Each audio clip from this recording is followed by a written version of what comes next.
You birds!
Basically where we're left at. We don't know anything else. Nothing else really happened besides that.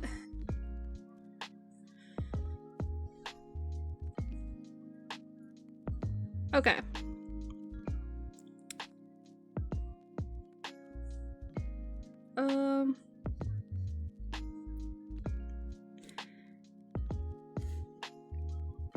Okay. So basically we're on chapter 7. So sorry guys for my tech issues today. We'll go ahead and start. Oops. The first hellish winter of the plague finally broke with the coming of spring, but the plague itself, though diminished a bit, still ravaged most of Europe, even threatening to boil out of control again. Oh, wait, Sophia, I forgot. With you redeeming the first, you also get you get more loyalty points. So let me find you. Let me find you. Leaderboard.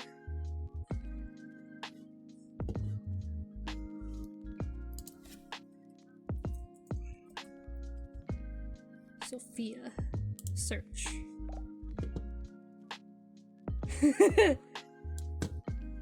Give points.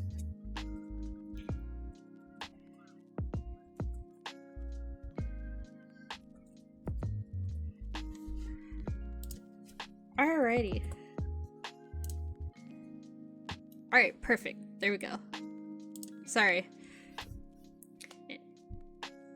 But the plague itself, though diminished a bit, still ravaged most of Europe, ever threatening to boil out of control again. Entire towns wiped out of existence and untold numbers wiped out. But with spring came a new hope of a new beginning and a new life. The brothers had made the farmhouse their home and no one really bothered them. In fact, most were rather intimidated by the bird-like masks that made both brothers seem ever the colder in personalities. This particular day, the brothers Corvo and Corvin were both in the town nearby for supplies. Corvin was carrying back various bundles of herbs, and as he put them in the wagon, a woman's cry down the street caught his attention. Looking down that way, he could see a man running from a tavern yelling and struggling to throw what looked like rats off his back. Corvin watched this with mild curiosity, as he had never seen rats to be so vicious. Watching as this man struggles and fights for his life, Corvin reached for his mask and cane. Putting them on, he made his way towards this odd little life and death struggle. As he slowly approaches the man, one could see him bleeding profusely from hundreds of rat bites. The townsfolk stayed as far away from Corvin as they could even more so now than when he was unmasked. Step by step he came closer to the screaming man. The rats, seemingly sensing another warm fleshly body, quickly left their screaming victim and came running at Corvin instead. Corvin stood still and let them come before cracking his neck and rolling his shoulders, his cane gripped tightly in his hands. As the rats arrived, squeaking and searching their tiny fury, Corvin met them with equal force. Using the cane as a club, he smashed their tiny bodies. One he crushed the skull of with a wet squelch. The last rat managed to evade all the blows and ran up Corvin's back, where it started to bite furiously at the cloth around his neck.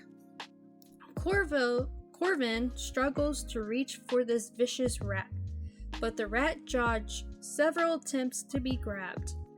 As he continues to fight the rat, Corvo had just returned to the wagon and had seen the commotion and was approaching the fight. In Corvo's mind, he was wondering what on earth his brother was doing with a rat. Once he was closer, he saw the rat-bitten man on the ground bleeding profusely and understood far more about the situation. It took Corvin a few moments before eventually the rat made a fatal mistake and hesitated. That split moment hesitation was all it took for Corvin to wrap his hand around the rat suddenly. The rat lets out a squeak of surprise and rage. It began to writhe in Corvin's grasp desperately, but Corvin's grip was far too tight and it slowly began to tighten and squeeze. He brought it up so it was eye level with him, and though none of the villagers could see his eyes, they had furiously looked to them. A very dark side of Corvin was showing through. One that although Corvo could only see his back, even he could see that this was not the normal side of his brother. A small crunching sound could be heard as Corvin crushed the rat's body in his hand. A small amount of blood dripped out of his gloved hand and down his arm. The rat was dead, but still Corvin squeezed it until a hand gripped his shoulder. Corvin, the rat is dead. Let it go, Corvo said quietly, to which Corvin only responded by throwing the crushed corpse at the wall before turning to the bleeding man. He says nothing to anyone as he kneels beside the man and looks him over. The man was barely conscious as Corvin heaved him over his shoulder and carried him back to the wagon. Once the man was secure in the wagon, he climbed up and sat down to wait for his brother. Corvo, having not seen his brother go this dark, he silently climbed into the seat beside him and drove them out of the city as their business within had been concluded for the day. The ride was silent back to the farmhouse until Corvo broke the silence. Corvin, what happened back there? He asked his brother. Corvin was silent until he turned that beaked head towards him and replied with a darker tone to his voice than was normal. That man needed help, so I helped him. And you, Corvo, wanted to test that new treatment on someone. So here's your test subject. A foreign drunkard that no one will miss should your treatment fail.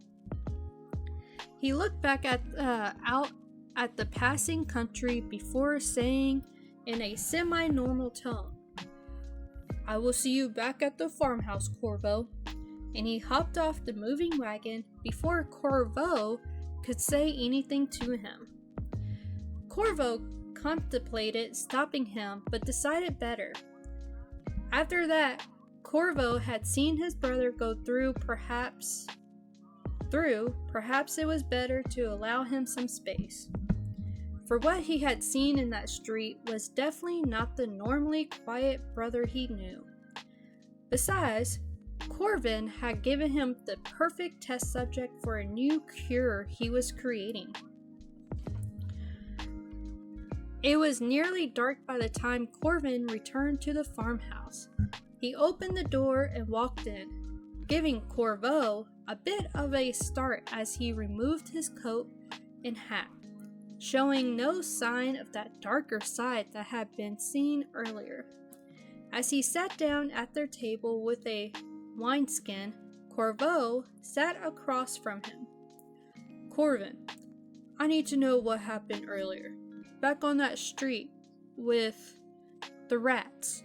I am not referring to the patient, he said, looking his brother in the eyes, studying him, trying to figure this new side out. Something in you changed, brother. Something I've never seen in you before.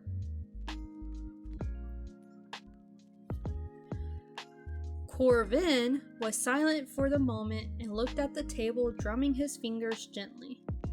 Corvo contemplated asking again, but Corvin started to speak. I'm not entirely sure what happened. I saw that man get attacked and went to help him and offer healing for his bites. Then the rats came and the one tried to bite me. A slight darker tone returned just a bit.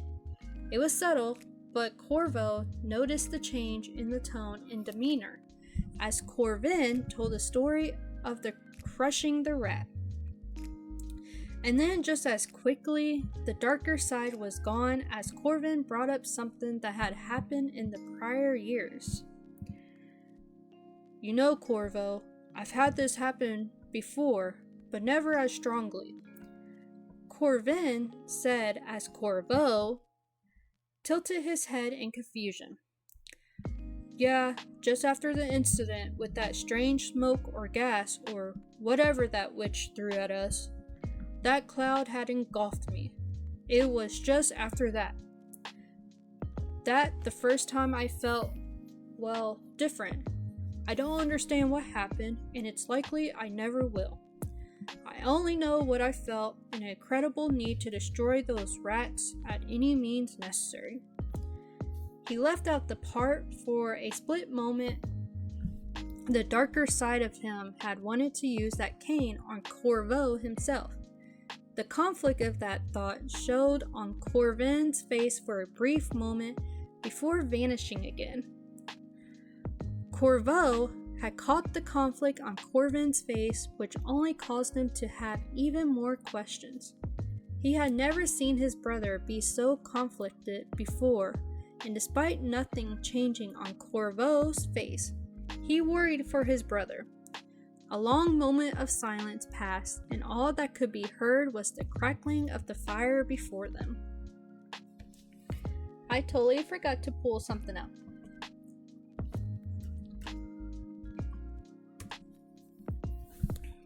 Give me 1 second. I forgot to put the puzzle up for people. Oh, come on. Okay. Let me get this for y'all.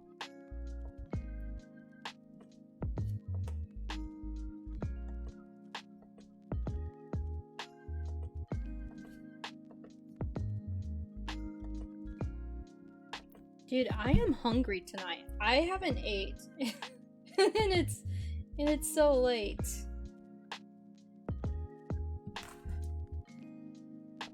So late and I'm hungry. Let me sign in here. I can't remember what I signed in under as. And then I'll have this up here in a minute.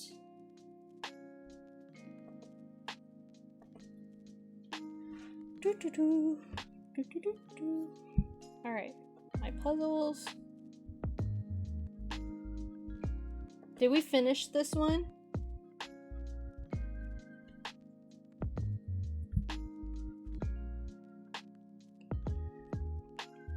It is loading. Sorry, guys. My life is essentially how do I have tools that can leverage myself when there can be more of me getting stuff clear. I told you everything was off today.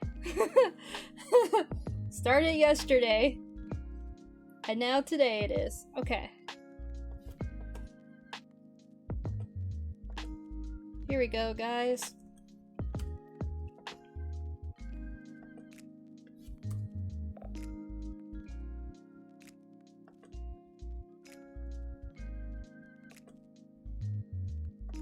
Alright, so if y'all want to do the puzzle while reading, there's the link for it. Corvin, I did not get a chance to talk to you about something I heard while gathering supplies before you took off. Corvo started as Corvin looked at him somewhat curious now. I heard talk of an abandoned hut nearby, a hut that had belonged to a long-dead witch doctor. Corvin twitched at the mention of witch, but otherwise did not move. This witch doctor was known for collecting relics from around the world, Corvin. Relics that might otherwise prove useful to us in our mission of healing. Time seemed to slow down for Corvin as his brother said this next part. The hut is to the north of us in the valley. I would like to go and find it, and its treasures. Corvin could not sit still at the mention of his brother wanting to go to that hut, much less a place that a known witch had inhabited. He replied with a simple no to Corvo. No? Corvin, I was not asking for your permission. I was telling you that I am going. Corvo started with a sterner tone. Corvin stood up suddenly in a rush of anger, his stool falling to the ground. You saw what happened the last time we meddled with a witch, and you think I'm going to sit around and let you go and do something that could result in the same thing happening to you? He slammed his hands on the table. In his mind, it was inconceivable that his brother would intentionally go and seek something this dangerous out, especially after what happened to him. Corvo, a bit shocked at the outburst from his brother, stood in turn. I know you worry, Corvin, but that is not a reason to not check it out. There could be incredible healing items there. Items that could turn the tide of this plague. So I am going. He moves to go ready some supplies, but Corvin steps in front of the door and puts up a hand which Corvo walks into, so it felt more like a shove. Now it was Corvo who was getting irritated. Move, Corvin. I will not ask again, he says in a low and dangerous tone of his own. What happened next was anyone's guess, and it is not certain who threw the first blow. But it quickly became an all-out fistfight between the brothers. The only thing that stopped it was Corvo grabbing the stool and swinging it like a club at his own brother. It broke across Corvin's back and head, dropping him like a sack of potatoes. Breathing heavily and sliding to the floor himself, Corvo wiped sweat and blood off his face, looking to his brother, who he slowly realized had not moved. Corvo stood unsteadily before, walking over to check that Corvin was still alive. Which he was. Corvo sighed relief. The intention had never been to kill Corvin, but still, Corvo had won this fight and now tended to his brother's wounds. He moved him to the makeshift bed and cleaned up the bloodied wounds and stitching up a gash by the left ear, all before he himself went to sleep. Corvo woke early the following morning, and after checking upon Corvin to ensure he was still alive, he left the farmhouse with a note on the table for Corvin when he woke up. He grabbed his axe off its spot on the wall, as well as a satchel he had packed the night before, all before walking out the door to mount his horse. Corvo set off towards the northern valleys at a brisk pace. He would find this witch doctor's hut despite Corvin not wanting him to. He understood his brother's worry, but this was far more important to pass. Along the ride, he contemplated his brother's unusual quick anger and the possible causes. But everything led back to that mysterious cloud of smoke a year back. He shook his head and dismissed it for the time being. It lingered in the back of his mind, though. Corvin woke up with a groan and cursed his brother for the pain. Sitting up, he touched his head and felt the stitching running along his face to his cheekbone. He also saw the broken stool, missing axe, and missing satchel, and then his eyes fell upon the note on the table. Corvin swore as he read the note's content. "Damn fool," he said to himself, and then shrugged. "Be it on his head if he gets cursed," before going to tend the needs of the property. Give me a second, I need to take a drink here.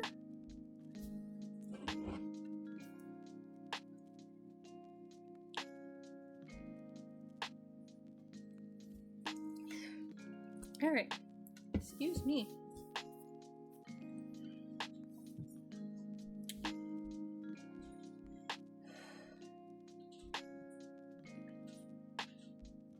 Alright. Corvo had ridden all day with a brief stop for a lunch of cheese and a hunk of meat. He was riding through an overgrown copse of trees when the horse started to get nervous. He stopped and looked around before spotting what looked like a crumbling stone chimney at the top of a slight hill. He rode towards it once he was in the clearing.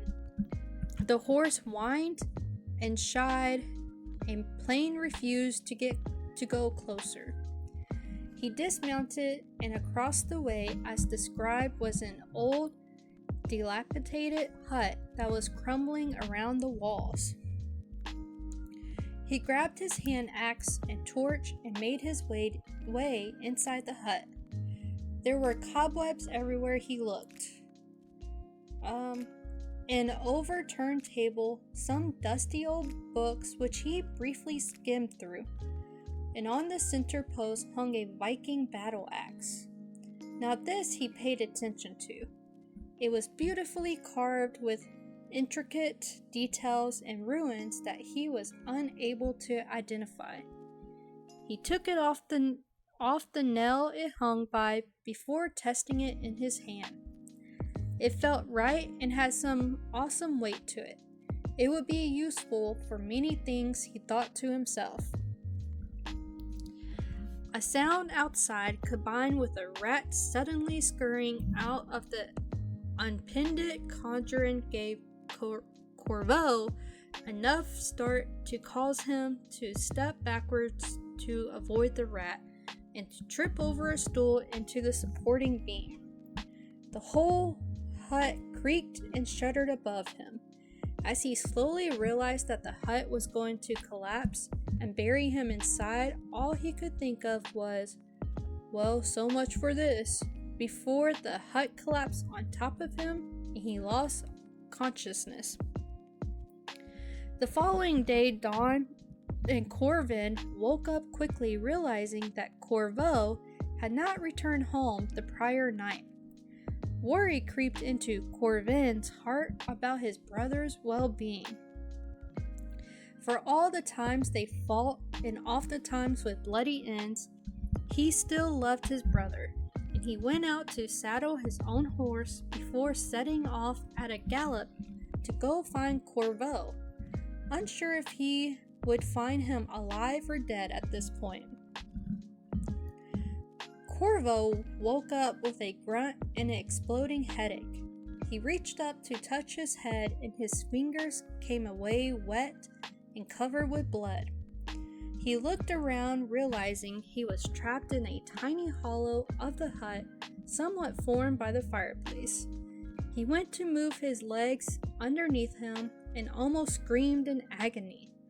Looking down as stars danced before his eyes, he saw that his calf had been impaled by a piece of the rotting timber that had formed the hut. Dusk, how are you doing? How's your Friday night? Mine is good. Like, I had a good day and everything. I have some tech issues. But besides that, we're doing okay.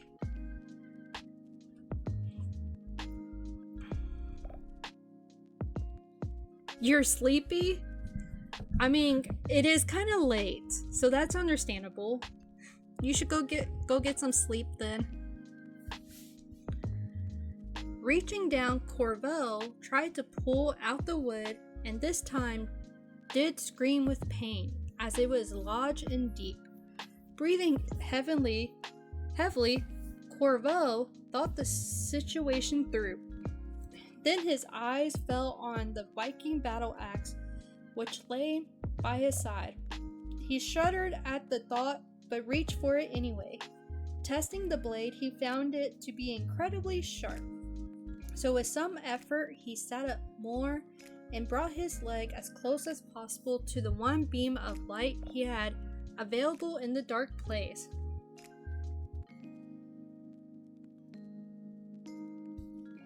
Wait, why are you bleeding? Are you okay? What are you drawing? I forgot to do these shoutouts, so give me 1 second. Sophia, did I ever do a shoutout for you?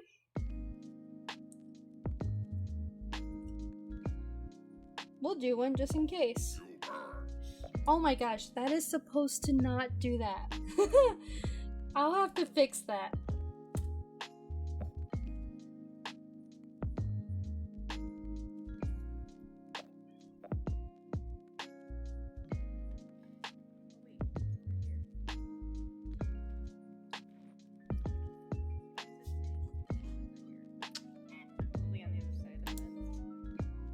Oh, there's Sophia. Put everything back. It's playing on my end. I don't know if it's there it goes.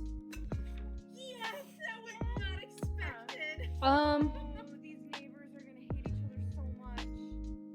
Oh, why would you? Well, I hope you get better. Like, you know, hopefully it's not bleeding too much.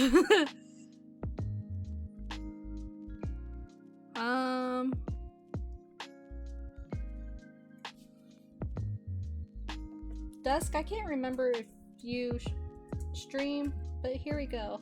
Just in case.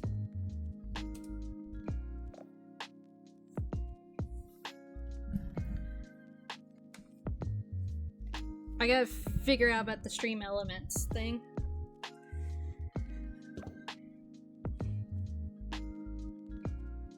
Okay, that's good. That's good.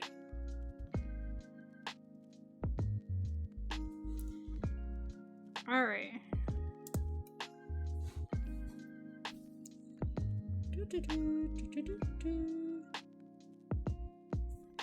Once he had his leg positioned and had a solid grip on the head of the axe, he took a deep breath and began to cut into his own leg.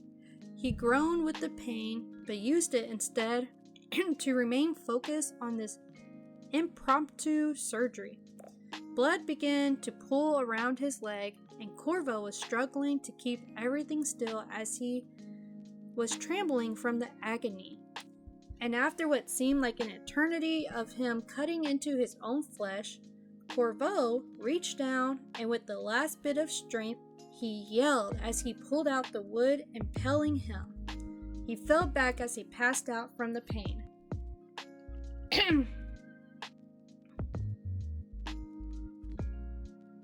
Oh, okay. Well, let me know when you do, because I'll come watch you and stuff. Corvin had been riding through the same patch of woods that Corvo had been yesterday. When he heard the scream of agony, he stopped and looked around. Upon hearing the second scream, Corvin's blood chilled. He knew that scream. "Corvo!" he yelled, and urged his stallion onward in the direction of the screams. The forest fell silent, and Corvin began to fear his brother dead when he came into the clearing and saw his brother's horse grazing nearby in the collapsed hut. Corvin leapt off the horse, wincing at the pain in his ankle, but chose to ignore it as he ran to the ruins of the hut. Yeah, have a good night, Dusk. Thanks for stopping by. I appreciate it.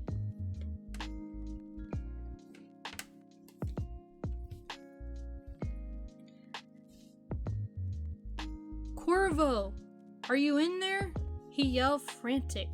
Looking down, he spotted the broken handle of his brother's hand axe. That's all it took for him to start throwing rubble aside. Damn it, Corvo! You best be alive when I get to you, or I'm going to kill you myself. He cleared rubble and eventually found a small hollow where Corvo lay covered in blood and unconscious. Corvin's heart seized, and he thought his brother was gone from this world. Tears threatening, Corvin gathered his brother up in his arms to carry him out of the rubble. Once they were on the outside of the hut, Corvin laid Corvo on the grass as gently as he could.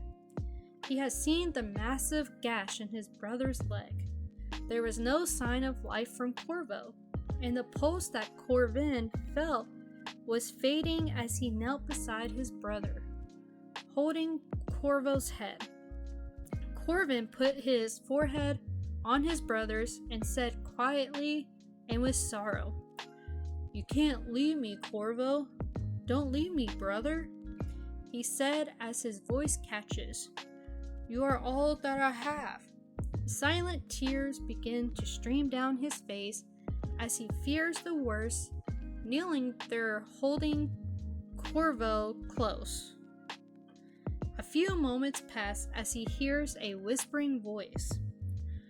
"I'm not dead, you fool," Corvo says barely above a whisper. "Not yet, anyway." Corvin pulls back surprised as all be, looking down at his brother breathing in pain but very much alive. "You damn fool," he says, regaining control over himself, or trying to anyway. "I told you coming here was a bad idea." Corvo retorted, "Shut up and just get me home. There are herbs I will need," he said, pain. "And don't forget my axe." He points to the rubble. Corvin rolls his eyes but is thankful that Corvo is alive. Once they arrived home, it was obvious that an infection was setting in Corvo's flesh and that Corvo would not be moving for a while yet. Over the next 2 weeks, Corvin did not leave Corvo's side as he tended to his brother's wound to ensure it healed properly. Naturally, the brothers did have their arguments during those 2 weeks, both being stubborn about when Corvo was ready to return to work. To state his brother's need for work, Corvin had to bring the herbs and other healing remedies that Corvo had been experimenting with. It was only with that they finally reached the agreement of Corvo staying put while he healed. The infection of Corvo's leg got worse before it got better. And at one point, "Salem, how are you doing? How's your Friday night?" At one point, leaked heavily with yellow pus and was otherwise extremely painful for Corvo. He proceeded to heavily curse Corvin out every time Corvin drained the pus from his leg. But as with most injuries, Corvo eventually healed, but in turn gained a nasty scar that would never fade and would always remain a reminder to that trip to the witch doctor's hut.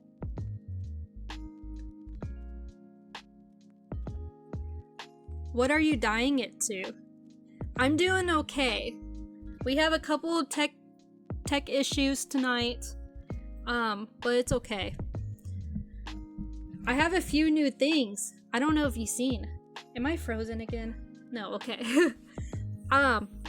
So I started a loyalty points thing for some bookish stickers. Oh, that would look cool. I know somebody that did the split, but they did black and red. I think I kind of like might be I kind of favor blue. So I'm totally on board with the blue for sure. Blue over red for sure.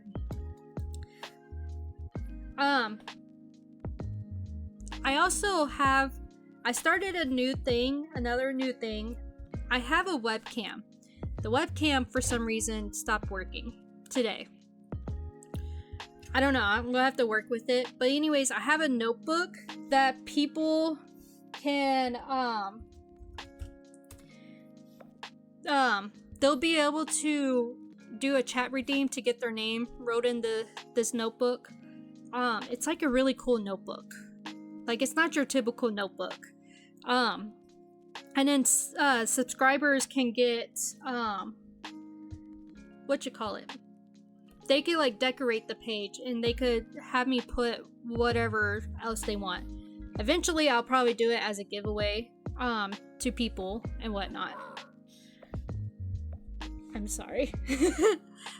I tried to change that and it didn't change, so I'm gonna have to work on that. But anyways, so yeah, eventually I would do it as a giveaway, then people can just have like, you know, they'll have like, you know, the thing. I can't think of it right now. Oh, I bet this is it right here.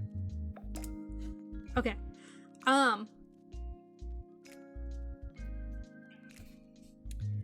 Bohemian, how are you doing? How's your Friday night? Audio's low. Oh, okay. Okay.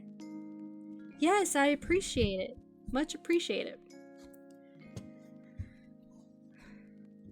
We just read chapter 7, so we haven't got very far. Bohemian, I had to take off my chat redeem for the notebook thing, at least for tonight, because my camera stopped working. So let's see if I could hold on.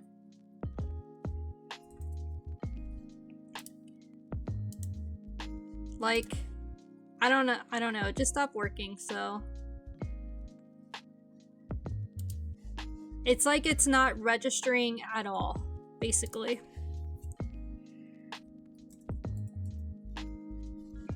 Alright, let's see. Nope, still not showing.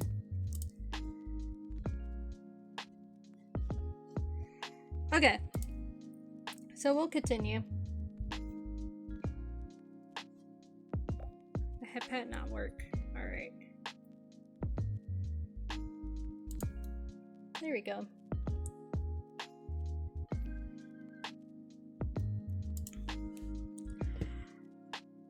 Alright, so basically we just read chapter 7, and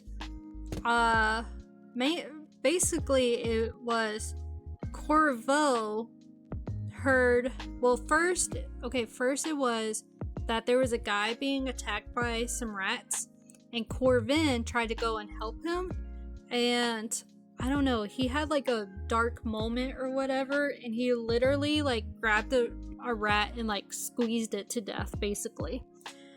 And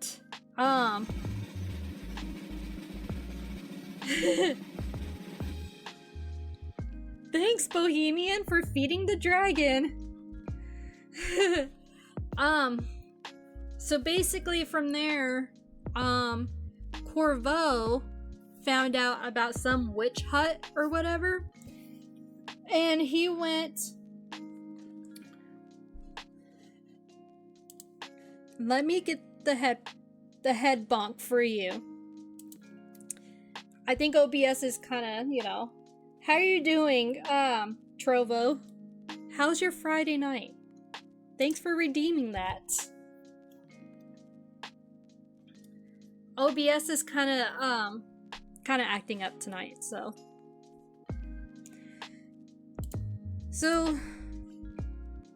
Anyways, from there, Corvo wanted to go to this witch hut. Corvin didn't want to go, so Corvin went without him. And while he was there, he ran into some situation, and he got injured basically at this witch hut. So Corvin went to go rescue him, basically. And I think they're back home now. So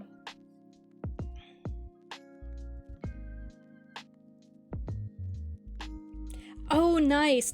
I want to get a voice changer, mainly because with me like reading the books and stuff, I want to be able to change my voice.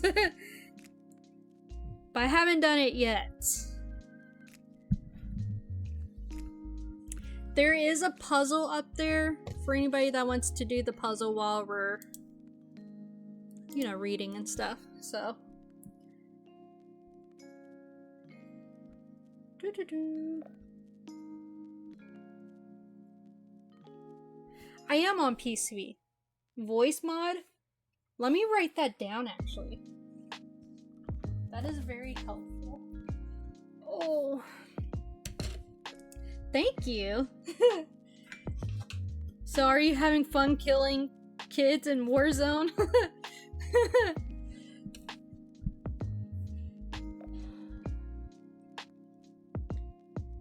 Voice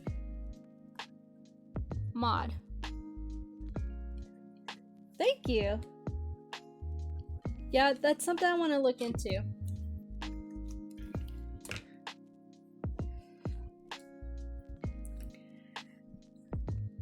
Alright, so we will continue reading Chapter 8, Journeys Apart, Midsummer 1348. In the months after the witch doctor hut collapsed, Corvo, with the help of Corvin, returned to the hut to gather more of the books. Corvin wanted nothing to do with the hut and only went along to prevent his brother from being killed. Corvo had absolutely insisted on going back for the dusty books, had any survived, of course. Thanks for the lurk, I appreciate it, Salem. It was good seeing you. Have fun, you have to like show a picture of your hair too. I really want to know what it'll look like. Oh, I totally forgot to do shoutouts. Let's do Bohemian. Trovo, is it Trovo? Trovo, do you stream? Because if so, I will do a shout out for you. I got the pen. I got the Bible. Oh yeah, I want to see this. You're dead. What?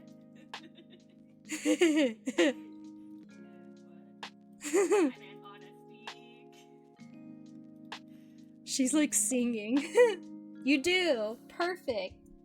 Let me do you.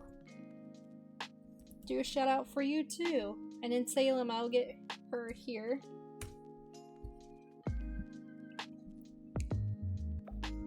There we go. Call of Duty. Call of Duty. You know, I actually never play Call of Duty. I've never played that. I've seen a lot of people play it though.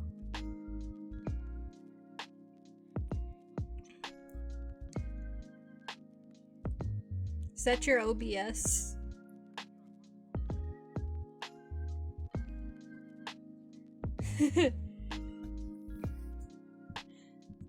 Alright, and then we do Salem. Salem, Salem, Salem. Salem's dyeing her hair. Yep. There you go.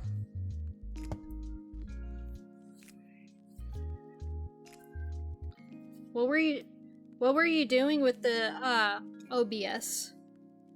Were you just showing something? Oh, of course, not a problem.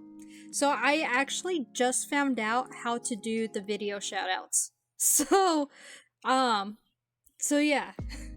So I was kind of super excited to do them. Oh, nice, nice. I understand about fixing some things. Like, I have issues. Here, let me... Wait, I'm already following you. Look at that. When you go live, I can put your tab up while I'm streaming. I'm totally okay with that. That's funny.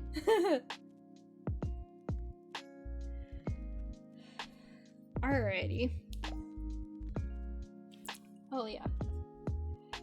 I need to figure out how to do this, make this automatic.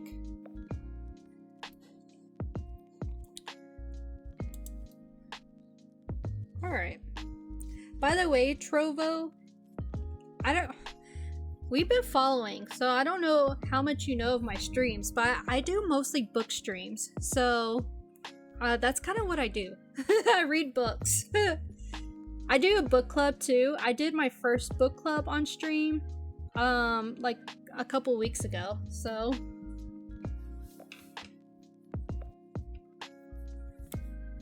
all right. Macaroni time. Is that you? Let me see. Doo-doo-doo.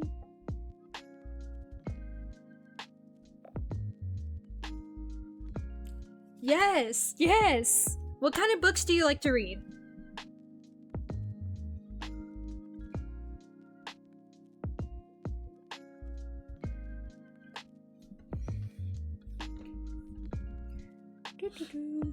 Okay.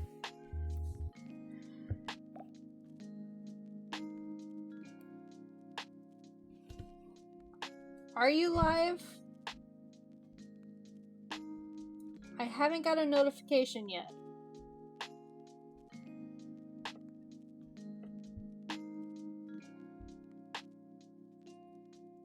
So I'm waiting for the notification. What kind of books do you like to read anyways? Sci-fi?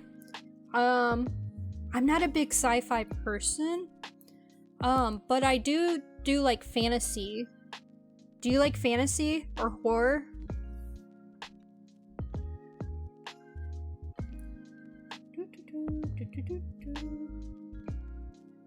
Alright. Chapter 8, Journeys Apart. Midsummer 1348. Whoops. In the months after the witch... Wait, I think I read that. You know, I still think you are out of your mind, Corvo. Going back for those books, especially after that incident that nearly killed you the last time, Corvin said as they rode along the trail, nearing the hut ruins. Okay. Do you like fantasy or horror? I'm not a big sci-fi person, but I have been told to try like lit RPG, which seems to be like a combination of both kind of deal.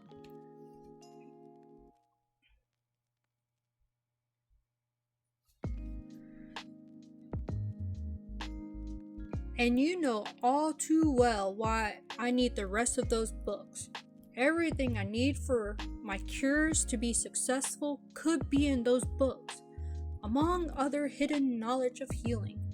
You could have stayed home, you know. I'm not invalid after all. He replied.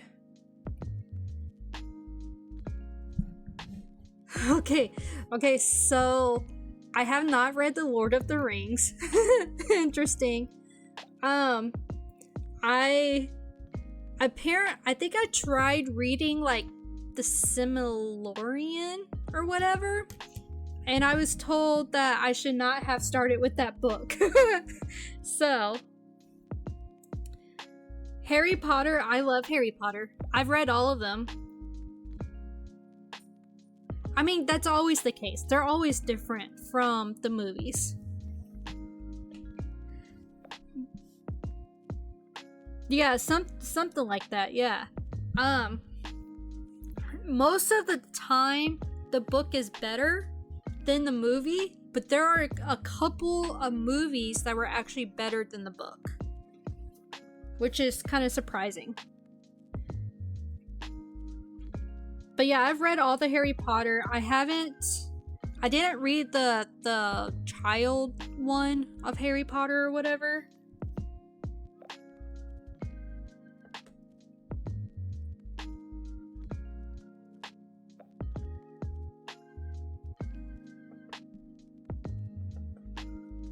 So I should read that one first then. Is that what I'm hearing?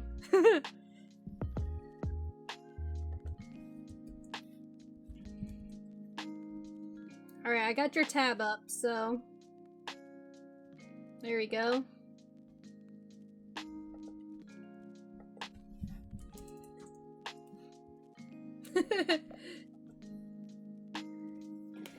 Oh, dang it. Yeah, the ads. Sorry about that.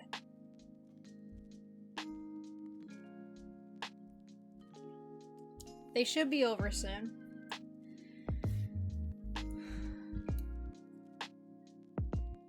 And risk you killing yourself over some books? No, we already risk much in our profession as it is. Besides, we are here. So go get those books, Corvo. He pointed to the ruins as the clouds overhead threatened rain. Both brothers tethered their horses and began digging through the ruins, with Corvo going directly to where the bookshelf had been. At a moment of digging within the ruin, Corvin hears Corvo express his excitement. A rare thing nowadays, as Corvin looks over towards his brother, who held up a fairly thick and very old book. He made his way over to Corvo to see what he was so excited about. All I said during the ad was that I should definitely read that book then.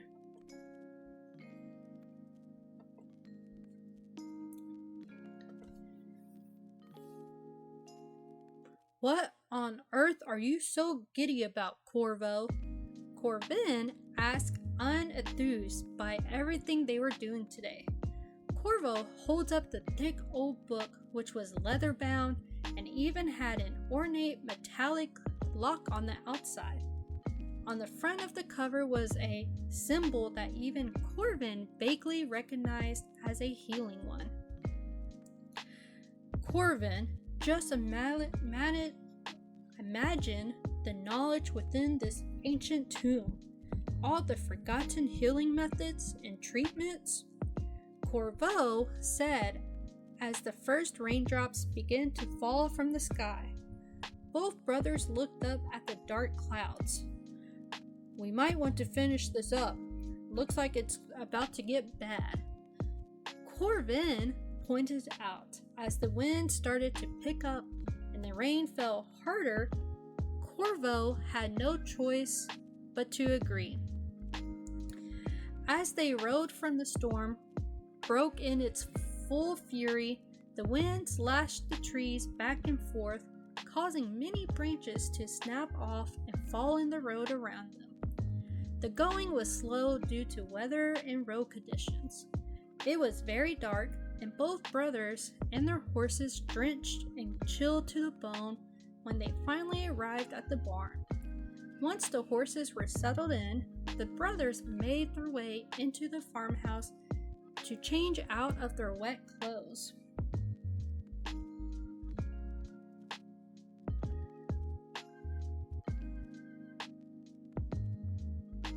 Wait.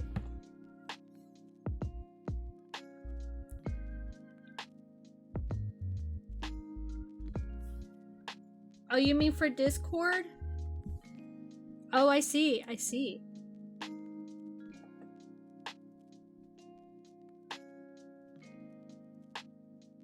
Big Chungus. Oh, wait. I know Chungus.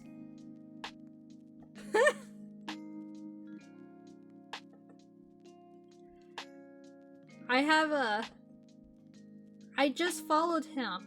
I just met him through, I met Chungus through, Jess. She's another book person. Uh-oh. Something got loud.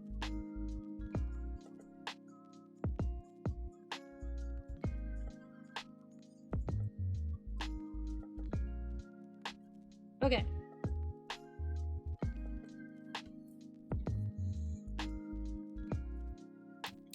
As they rode home, the storm broke in its full fury. The winds lashed the trees back and forth, causing many branches to snap off and fall in the road around them. The going was slow due to weather and road conditions.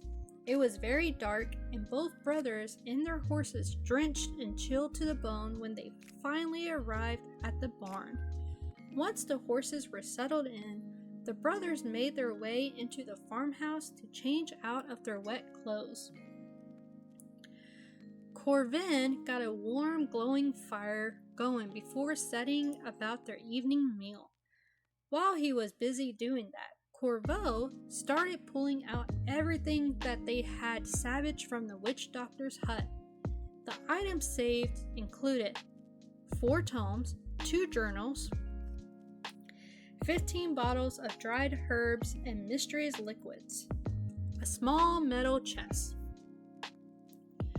Corvo cracked open the tome he had first grabbed, and after breaking the lock on it, he began to browse over its contents with increasing intensity and fascination.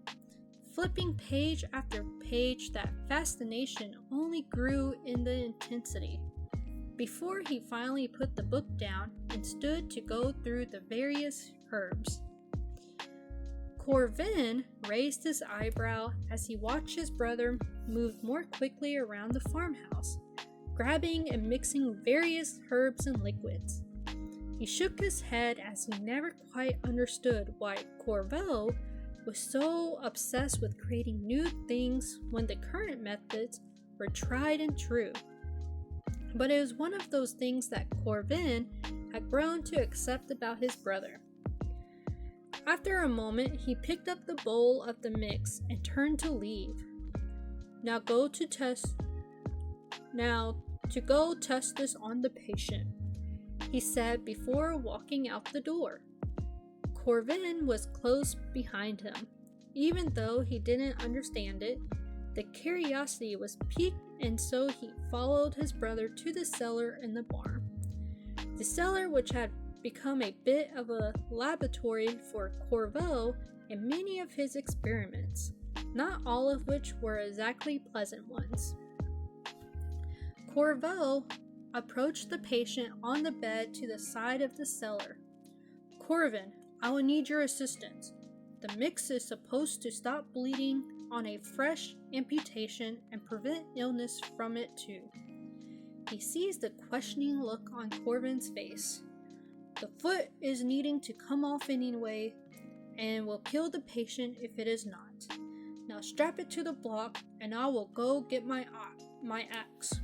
He moves off to grab what had become a favorite tool of his. Give me 1 second. I got to get a drink here.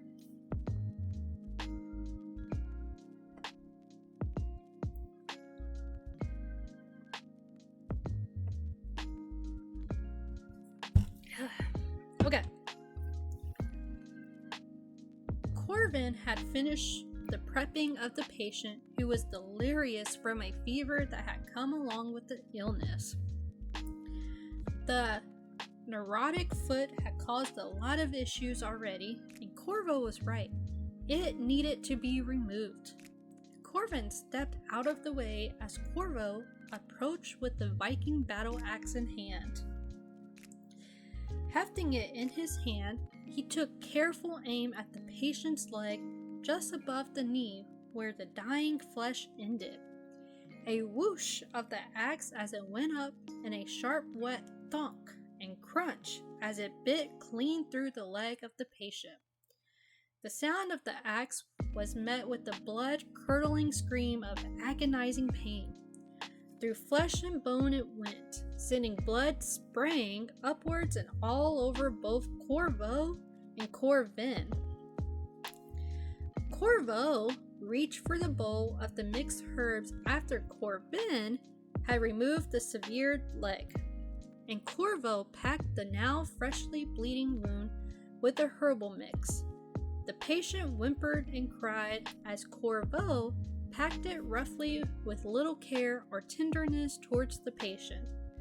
It's either this or the fire, so shut it or I will shut it for you. He snapped, a bit irritated with the patient's movement as he wrapped it up in clean bandages. Corvin was on the far side of the cellar, cleaning the severe leg for examination. When he cleaned the raw end, he looked at the bone closely as he tugged on it. It came away easily as the tendons were severely deteriorated due to the dead flesh. Holding up the bone end, he smirked and set it aside. "Oh, and what are you planning on doing with that piece, Corbin? You've never shown that much interest in a broken piece before, well beyond your body dissections." Glancing at Corvo out of the corner of his eye, I'm keeping it for my cane," he says matter of fact. "I just need to finish cleaning it and drying it out." Corvo looks at his brother surprised, but shrugs it off. Corvin had always been just a little weird like that, but Corvo did not mind at all. Once the leg was cleaned of blood and dirt, both brothers began to dissect the leg and study the muscles underneath. But with the dying flesh, there wasn't much healthy flesh to study. But the effects of the dying flesh were obvious, as was Corvo's call to severe. The leg had most likely saved the patient's life. Only time would tell if the patient would survive. The following few weeks, Corvo buried himself in the books, learning everything he could, tinkering with many of the cures and medicines he discovered within. He was almost obsessed with it. On a rare occasion, he would leave and treat those in the town. But it was Corvin who did most of the in-town visits. Granted, with the plague numbers being down, allowed Corvin to roam much farther and do much more. As for Corvin's temper, it remained unchecked, and more than one patient fell to his anger. Though, conveniently, it looked as if it was the disease that killed them. The one or two families that suspected otherwise tried many times to actually kill Corvin for this. Mysteriously, these families fell ill and eventually died mere weeks after Corvin left. The two families involved were not among the ones that fell to his temper, though. He really did try his best to heal all. And Corvin quickly gained a knack for killing rats in brutally effective methods. One thing that did change for the brothers, though as they started to grow further apart, they still relied on each other, but rather the relationship grew more and more strained. At times it seemed like they were very close, and then the next day they would be at each other's throats again.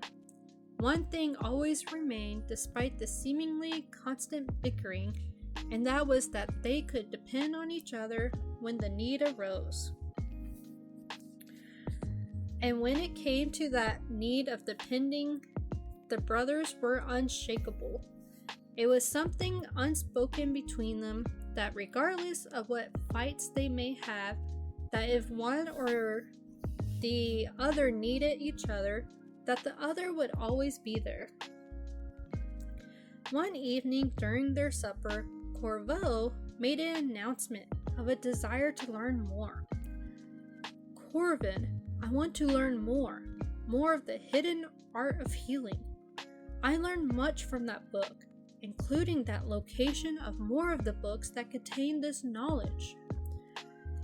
Corvin listens intently. "And where is the location of these books?" he asked, thinking this is just a crazy scheme of his brother and nothing serious. "The Vatican contains all the books I would ever require for finding the cure to this illness, this plague destroying the countryside," he says, confident of his decision. "Italy? You want to travel to Italy for this?" Corvin asks, upset, as he slowly realizes that his brother, the only family he had left was planning on leaving. "Yes, Corvo, I plan to leave for Italy in the morning," Corvo says, calmly hoping that his brother would understand the importance of this decision. Corvin quiets, although still very much upset by the news his brother was giving before asking, "And what of me, Corvo? What of your only family left?" Corvo sighs, having known this would not be easy on either of them. His normally cold demeanor reflects a certain sadness. "Well, Corvo, there are several things you could do. For one, live your own life as a fully fledged plague doctor, or find your own passion for another profession." Corvin looks on, dreading what Corvo would say next. "I would have invited you to come with me to the Vatican and learn alongside me, but you don't want your brother to tag along, is that it?" Corvin said as his anger and emotional pain began to rise up. But Corvo holds out his hands and puts them on Corvin's shoulders as he shakes his head. "Peace, my brother. No, that is not it at all. I know how much you despise bookwork and, well, your general disregard for the strict rules that the Vatican is known for." He releases his brother. "I figured you would be happier this way. You certainly wouldn't have me to yell at you, so that's a win, at least for you." Corvin looks away from his brother, fighting his own eternal battle. He had always kind of known this might happen one day, but it certainly did not mean that he liked it. He put down his gloves rather sharply on the table. "So I suppose that's it then," he said as his slight irritation showed through. "You are just going to leave and never come back?" He also said a bit short this time to hide the heartache this was causing. Corvo was speechless for a moment and was unsure how to respond for a moment. "Corvin, I don't really have an answer for you on that. I don't know where my path will lead. I mean, I would like to come back eventually, once I've perfected the cure to this plague. I just don't know when that will be." He scratches his neck before turning to walk away. "I must pack, Corvin, and get ready, as it will be a long journey." His voice grows quiet as the only betrayal to the sorrow that Corvo himself felt. This was a necessary journey, he told himself, one that would likely save many lives. Corvin turns to look at him as Corvo packs up his belongings. He too is silent for a moment before speaking. I will go get the wagon ready for you," he says, getting up and grabbing his gloves. "You will need it more than me for such a long journey, Corvo." And with that, he walks out of the farmhouse quickly. He does not see Corvo turn with a start or try to ask him why he would give him the wagon. Get a drink here. Drinky drink. Drinky drinky.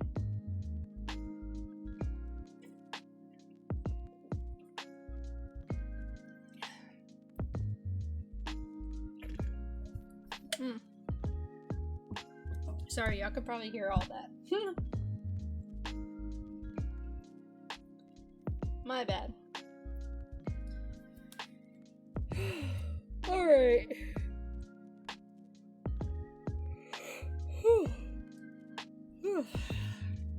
Sorry, I'm a little tired. Alright. Once Corvin was in the barn and out of sight of his brother, he let out a roar of anger and pain before beginning to punch the post, trying to rid himself of the pain of what he considered the biggest loss of his life. His knuckles were bloody by the time he stopped. Once he had exhausted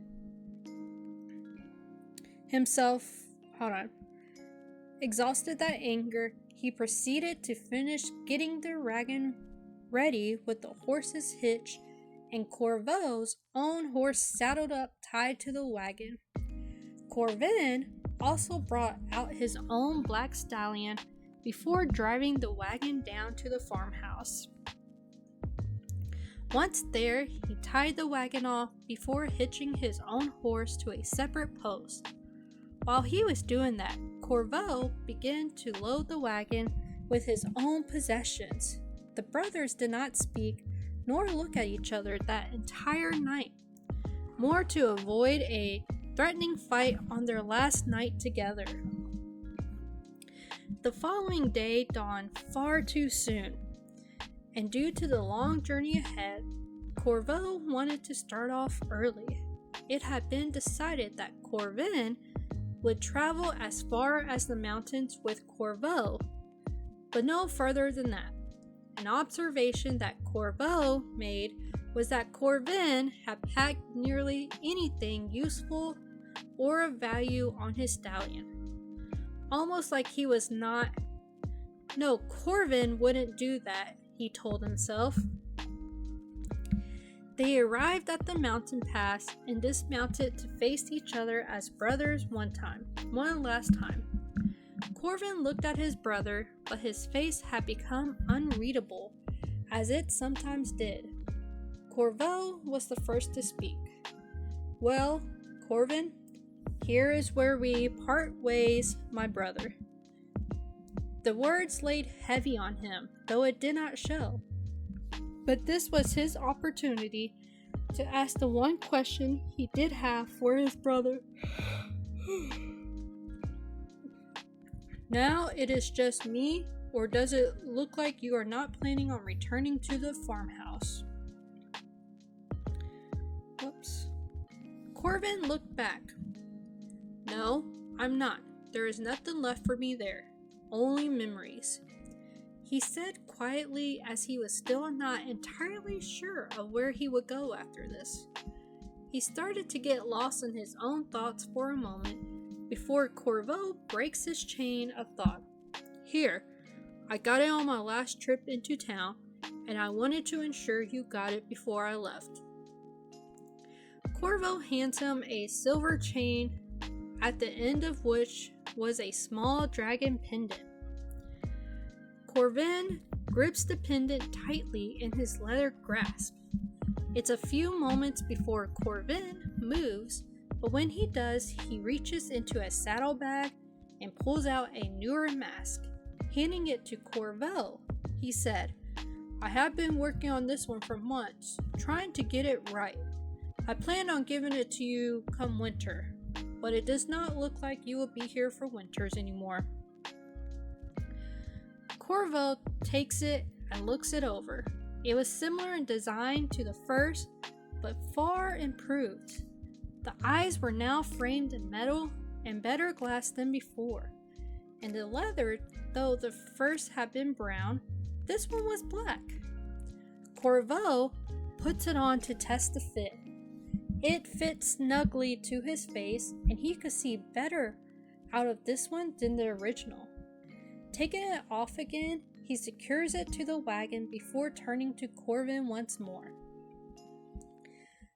Corvin had finally put the pendant on, and it showed perfectly against the blackness of his clothing, a symbol of strength of their brotherhood.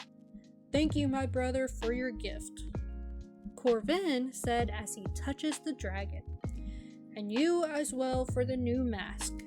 I'm sure it will come in handy on this journey." Silence filled the space between them, as neither wanted to initiate the goodbye.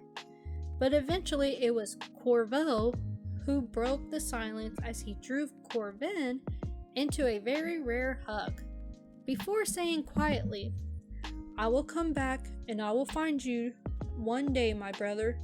This is not goodbye forever." Corvin looked him in the eyes, studying him and memorizing Corvo's face. "I surely hope not, Corvo." His throat almost catches as he says, "Safe travels, my brother." They nod to each other and go back to mount their respective horses, or in this case, Corvo climbed up the wagon. As Corvo drove the wagon away, Corvin gripped the reins tightly, watching as he goes.